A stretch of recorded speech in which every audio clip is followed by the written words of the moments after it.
New data released in December found substance use is one of the leading factors in pregnancy-related deaths across Texas. I had a lot of pain and guilt and shame around losing my other kids to the system. Now, a new pilot program is focusing on opioid and substance use among pregnant women and moms in hopes of saving lives.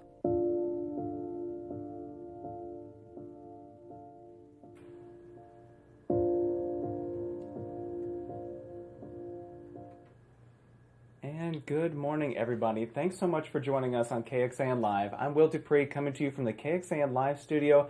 And guess what? We've got a guest here in the studio with me, and that is Kelly Wiley, one of the investigative reporters here at KXAN. Kelly, thank you so much for joining us. It's nice to be here. Thank you for having me. It's always a good way to start the day with you here, I will say that for sure. But what we're doing here is our second weekly show focusing on the work that you and the investigative reporters here at KXAN are doing this week. Yes, I was telling you last week, it's almost like being in our office where we're always kind of saying, oh, what about this with your story? What about this with your story? And the conversation that we get to have is always so much more expansive, and we're learning things that we kind of feel guilty that you guys don't get to hear. So hopefully this is an opportunity to bring you into our office and hear our own questions that we have for other investigators about what they find. Yeah, and this week we're focusing on a story that the headline for it reads this right here. Texas program focuses on treating opioid and other substance use in pregnancy. And we're also fortunate to have a third person joining our live stream this morning, and that is the reporter behind this story. Arzo Dost is joining us. Arzo, so good to see you too. Good morning, guys. So nice to be here. Thank you for coming. We really appreciate it. Arzo is the sweetest person in our office, and that's saying a lot because we have lots of sweet people in our office. And so you've covered so much with mothers and mortality rates, and you've just been doing such a great job reporting on this all along the way. But in this story, you introduced us to Megan Sheely, who is a mother, and she admits that she struggled with addiction in the past. Tell us more about Megan.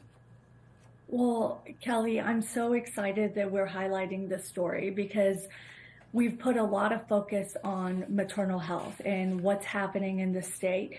We met Megan because there was a summit a few weeks ago in Houston. The state health department held this and hosted this summit, and Megan was a speaker. And when we heard her speak, we said, we've got to be able to talk to her and see a little bit more about her background, share her story with others.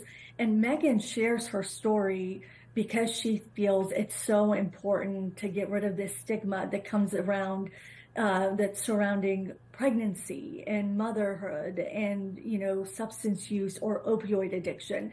So she's sharing her story coming from a very vulnerable place because she says, if I had somebody who shared their own experiences and I knew that this was something that you could overcome and, an obstacle that could be overcome, then my story may have turned out differently. So she shares a very raw experience, and she did that at the summit where there were a number of maternal health experts from around the state trying to figure out how to better combat this issue.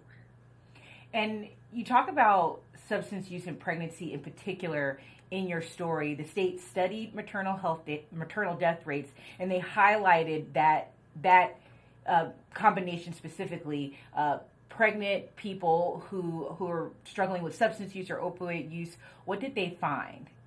Well, Kelly, the data was released back in December, and as you dig in and you see kind of what we're dealing with across the state, one of the things the Maternal Mortality and Morbidity Review Committee, which looks at all of our data, one of the things they found was that the data shows that substance use contributed to 8% of deaths across Texas.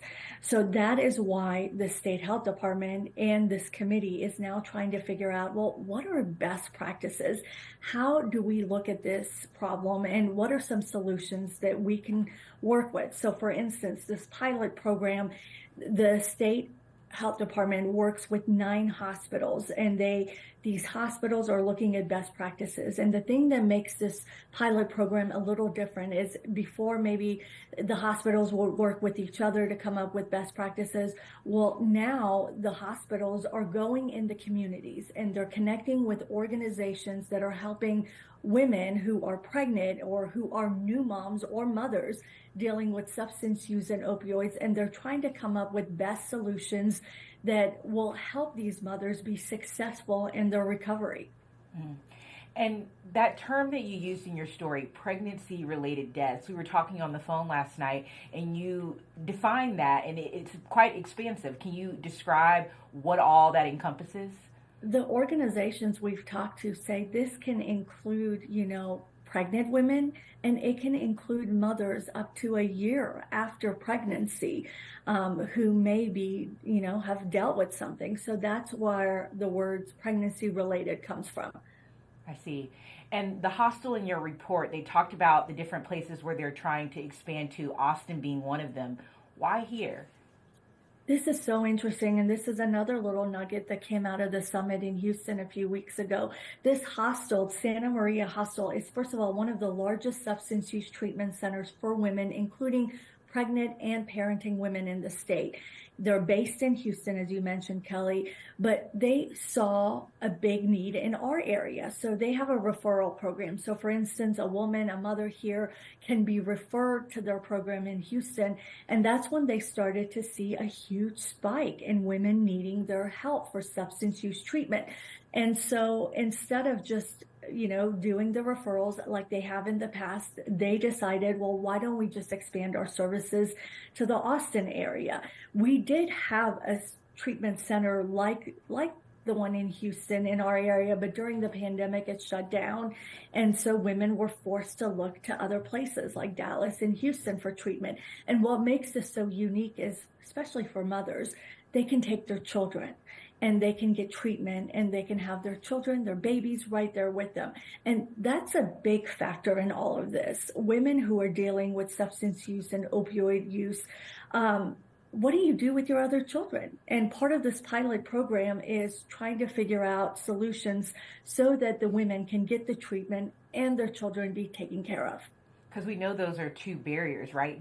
Distance can be a barrier to healthcare, and also figuring out, what to do with the rest of your life. You can't put your life on hold a lot of times, or people feel like they can't.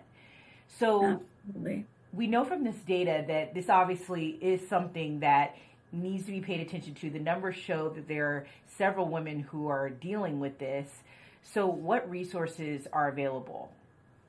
Well, Kelly, Will had showed our article online. We've got resources through the state and this organization, Santa Maria Hostel, posted online. So all you have to do is go to the story on KXAN.com in the investigative section, and then click on those, either the state's link, that hyperlink that we've included, or the organization, Santa Maria Hostel. But essentially, there are resources available, and there is a big campaign now that it's in full force. It's called Hear Her Texas campaign. This is a campaign by the state. This is real women talking about their experiences. And this is a big focus with the state, because one of the points the state health department is making is, when a woman says something is wrong, we need to hear them. And that's going to even be significant for a pilot program like this, because sometimes you think, well, when we're dealing with substance use, and specifically opioids, we're talking about different pain levels. How does that play into all this? What if a woman says, I truly need something to help me with this pain? Well, part of this campaign encourages physicians, nurses, everyone that is involved in that health of the woman to hear her, to understand what her needs are at that moment, and to really base the care on the one-on-one experience of the mother. Mm. My last question for you, because you've been doing so much reporting on this specifically, what's your biggest takeaway from all of your reporting on maternal death rates and pregnancy-related deaths? Kelly, we've known that mothers are dying during childbirth or soon after in our state, and the numbers are not getting any better. So what is happening? And the state has been really focusing on saving moms. I mean, this impacts not just a mother and her immediate family, it impacts the larger family, and a community. And so as the state focuses in on solutions, this is just one piece of a bigger picture that they're looking at. And in the next few months, there's going to be a big rollout of other programs, other things the state's going to be doing. But it's not only on the state health department's responsibility and, tasks to take care of this, but it's also communities, like organizations like the Santa Maria Hostel that we profiled, trying to figure out solutions and looking at, why our mothers are dying. Arzo, thank you so much for joining us, and we'll continue to highlight your reporting. Thank you so much. Thanks for having me, Kelly.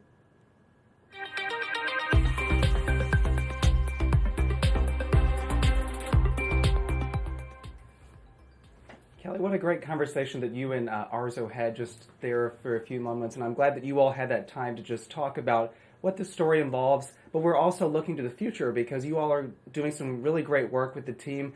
Talk about what we're going to see in the next few days ahead.